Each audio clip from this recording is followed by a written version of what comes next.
Hello, everyone. Thank you again for joining Dorsey Ross on this episode of The Dorsey Ross Show. In this episode, Dorsey interviews another special guest that will give you hope and inspire you.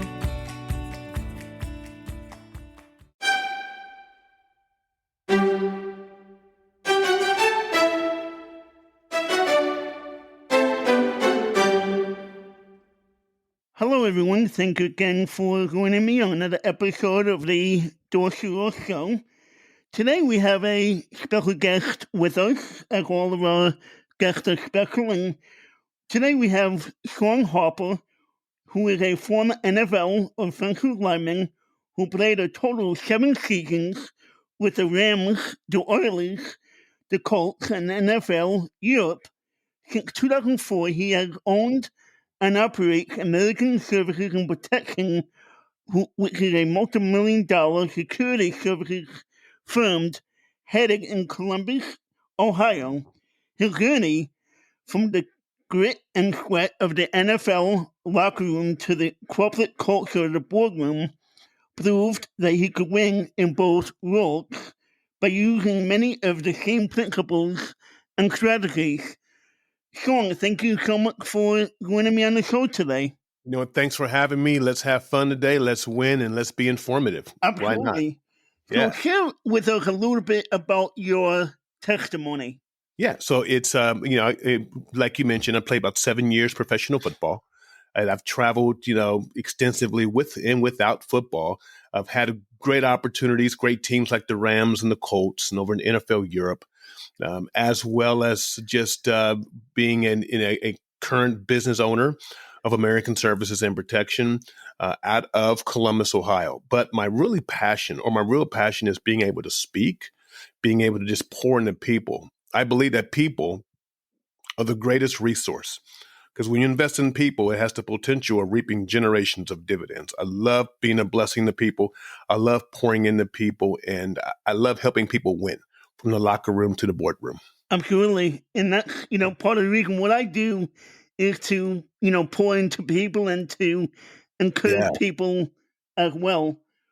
What are some of the adversities that you have faced Oh, wow. in your life, and how have you overcome those adversities? Yeah. So being documented with, 4 to 5 learning disabilities, the adversity of poverty, anger issues, being kicked out of, a couple schools for disciplinary issues, leaving high school with a 1.62 cumulative GPA.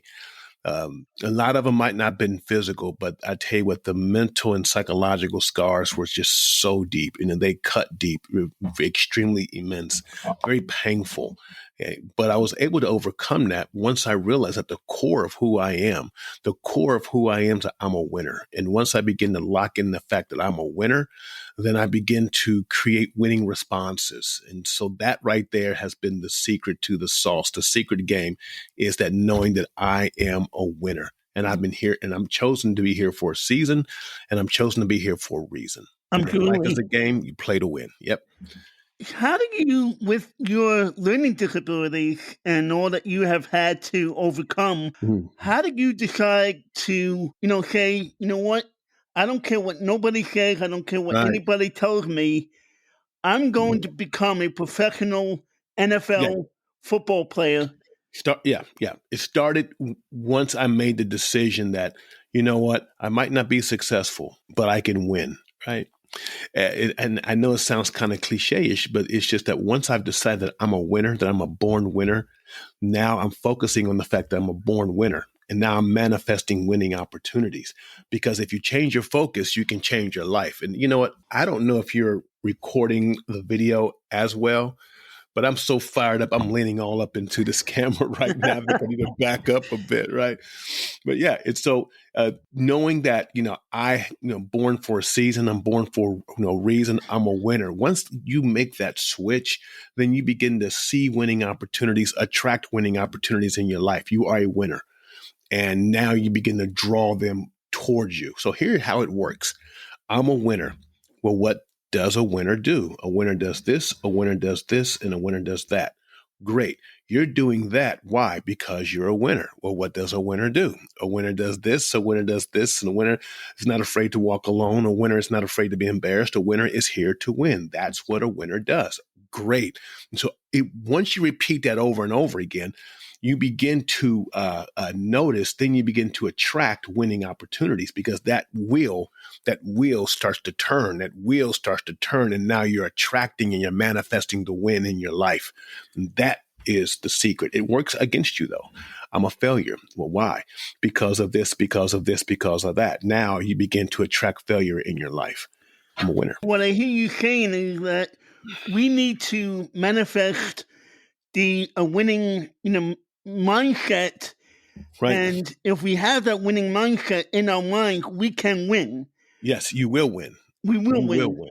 Yes. But yes. if we have that losing mindset, we're going to lose no matter what Every we try single to time. do in our life. Even if you experience a measure of success, you will sabotage it, and you will find a losing opportunity in that. Yes. What were some of your highlights from your NFL career?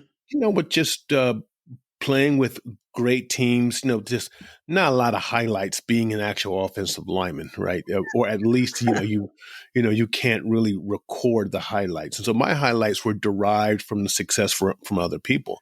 So if my running back got over 1,000 yards, that was my highlight. If my quarterback didn't get sacked, that was my highlight. If there was a touchdown, if we won the game, if we won the Super Bowl, then that was my highlight. So yeah, being able to see the success through other people is one of the gems and the qualities of a offensive lineman of any caliber. Whether you started or on the bench, you actually contributed to that success. Right. Who was one of the biggest players on the defensive end Wow. that you ever tackled or that you ever had to block? To block. Well, fortunately, one of the biggest was a guy who actually was on our team. So although I didn't play him in the game, I blocked him every day in practice. A big guy named Tony Siragusa. He was humongous. They call him the Goose. But outside of that, there was a guy named Chester McLaughlin, and this guy was huge, and he was strong, and he was unmovable. He was a pure unmovable force. And yeah, that was extremely interesting to have to go up against that every single day in practice, and then in the games as well. How have you, going from the NFL to the corporate world, how have you applied what you learned in NFL to the corporate world and what you do now? So bringing that winning mindset from corporate into the NFL is huge. I mean, bringing that winning mindset from the NFL to corporate is huge. It's everything. Learning how to win through adversity, learning how to push past, hurts and pangs and setbacks and failures, understanding that failure is your friend. Failing on the field, failing in the boardroom, failing in corporate America, that's your friend if you let it. If you, aren't scared of it, walk up to it, have a conversation. Why are you here, failure? Well, I'm here because you didn't prepare properly. Well, I'm here because your numbers were off. Well, I'm here because your estimations of your competition is off. You got to adjust your game. Okay, well, thank you, failure. I hope not to see you around, but if I do, I'm going to learn from you again. Treat failure as your friend, and if you do, you will win in the end. The next couple of questions are going to be something that we talked about a little bit earlier, and maybe we've gone over that already. So if we can just edit this. But is there a difference between winning and success, and what is that difference? Huge difference. You see, in my opinion, we are created to win. We're born winners. Our entire life is centered, around that at an early age. The games that we play to win. This is what I want. Mommy, I want the cookie. Well, no. Well, you know what? Not having a cookie is not a win for me, and I'm going to cry. Okay, everything is built around that. The games, hide and seek, racing in the street. These are win games. Now, in the 3rd or 4th grade, we're taught another concept, and that concept is called success. And, in order to be successful, you have to make a certain amount of money, live in a certain subdivision. This is success. And we're not created to be successful. We are created to win. Winning is the fullest expression of who you are mentally, socially, economically, physically, and legacy. Success tends to focus on, well, obviously financially, but success tends to focus on financial status, now likes on social media. That dictates popularity. That dictates success. And that could be further from the truth. You could be great and popular and have a lot of money and have a horrible relationships in your life. You're failing in that area. You got to push them all at the same time. You got to put them in order and push them all at the same time. Why do you think people want to be successful but not look at being a winner? Because it's been marketed to us ever since like the third or fourth grade. By the time you find out that Santa Claus is not real, they put the big shiny, object in your face and said, this is what you have to do to have it. The media, our schools, we teach that, at every graduation I've ever spoke at, everyone, the person says, you're going to do great in life and be successful. It's like, it's there.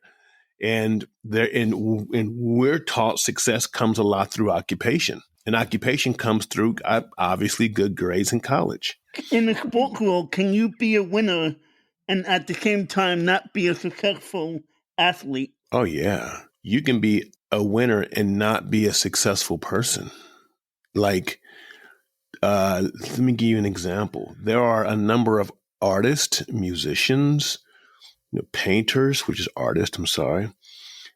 When they were living, they were despised. I think Picasso was, if I'm not mistaken, but there are painters that people didn't even know about. They didn't care about their work when they were alive, but yet they won.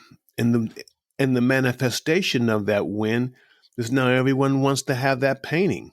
Or what about the parent who's like, you know what? Winning is being here, working hard every single day for my kids.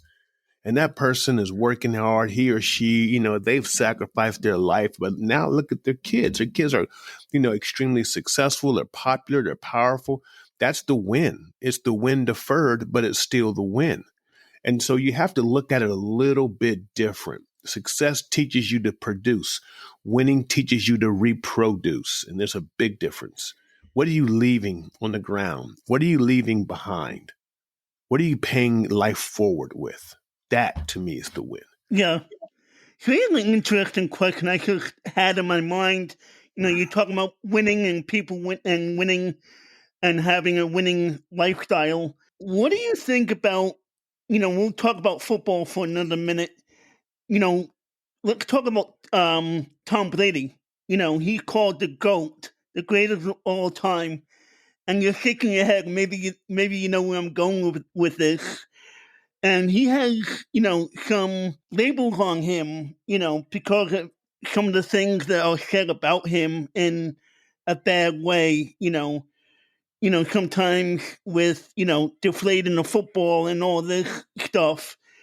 Do you think that he should still be called a winner or be called the greatest of all time because of that? He is the greatest of all time. Okay.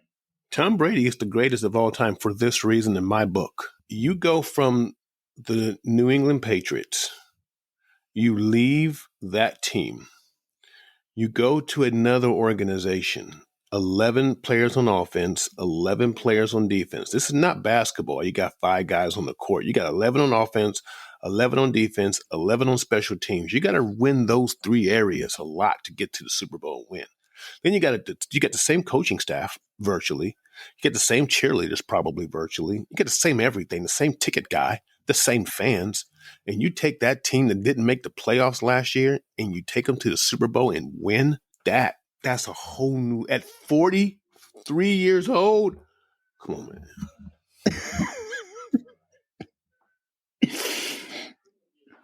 Nah, he's the greatest. That's a whole new different level of leadership. You are the great. You take the same players, except you add about 2 or 3 players, and you take the same players that didn't make the playoffs one year, and you win the next year. Right. He's the greatest. Okay.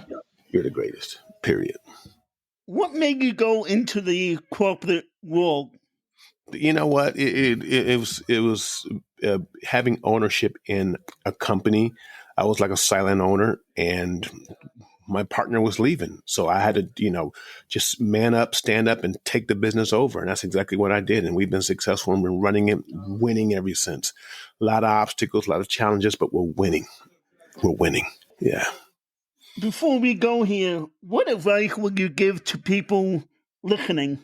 Yeah. So adversity can break you, but it also can make you a record breaker.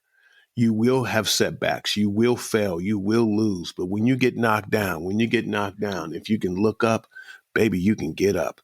Keep going. Keep fighting. I always say, get back on the bike. You learn how to ride the bike by falling off.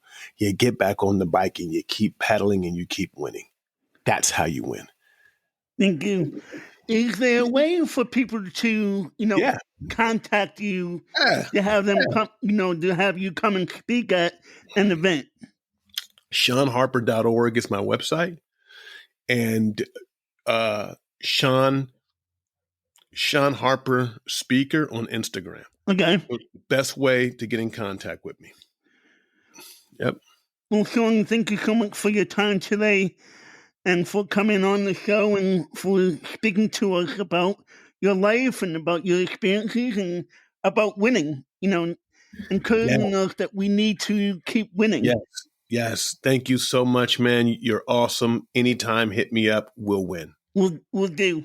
Well, guys, thank you again for joining us on another episode of the Dorsey Ross Show. And, be encouraged today to keep winning and to have that mindset of winning. And we can win in this life and we can win in this world. And until next time, have a great day. Bye-bye.